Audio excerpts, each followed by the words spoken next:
28,000 টাকা, 28,000, 28,000, 28,000। নিষেধাজ্ঞা চলাকালীন সময়ে এভাবেই প্রকাশ্যে বরিশালের বাজারে বিক্রি হচ্ছে জাটকা। পহেলা মার্চ থেকে ইলিশ রক্ষায় শুরু হওয়া 2 মাসের কঠোর নিষেধাজ্ঞা যেন কেবল নথিপত্রে সীমাবদ্ধ। অবাধে মাছ শিকারে গোটা বাজার ছেয়েছে জাটকায়। রমজানে চাহিদা থাকায় এসব মাছের দামও আকাশ ছোঁয়া।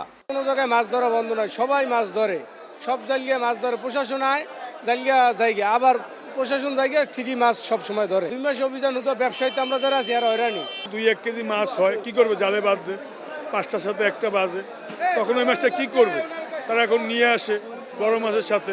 অভিযানের এরিয়ার বাইরের যে নদীটা, এইটার মাছটা আমরা এখন মাপতে আছি। বরিশাল, পটুয়াখালী ও ভোলার বিভিন্ন নদীর বাঁকে বাঁকে ইলিশের অভয়ারণ্য, মাছের অবাধ বিচরণ। অথচ নিষেধাজ্ঞার তোয়াক্কা না করেই এখানে জাটকা নিধনে মেতেছেন অনেক জেলেরা। তাদের অভিযোগ, পেটের দায়ে অনেকটা বাধ্য হয়ে মাছ ধরছেন তারা। সরকারের বরাদ্দের চাল না পাওয়ার ক্ষোভ তাদের। এই যে গুড়ারা যে ইতাইতে আছে যে পয় পোশাক দেবো, হ্যাঁ তো আমাকে সম্বল নাই।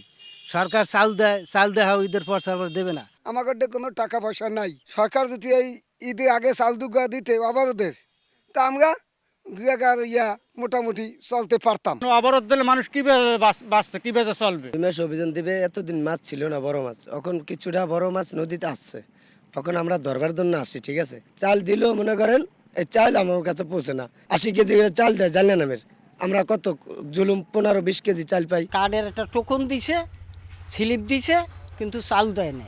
মৎস্য অধিদপ্তর বলছে, লোকবল সংকটে নিষেধাজ্ঞা বাস্তবায়ন শতভাগ তদারকি করা সম্ভব হচ্ছে না। জেলেদের জন্য বিশেষ বরাদ্দ মিলবে ঈদের পর। প্রথমবারের মতো সহায়তা বাবদ চালের সঙ্গে দেয়া হবে আটা, তেল, লবণ, চিনি ও ডাল।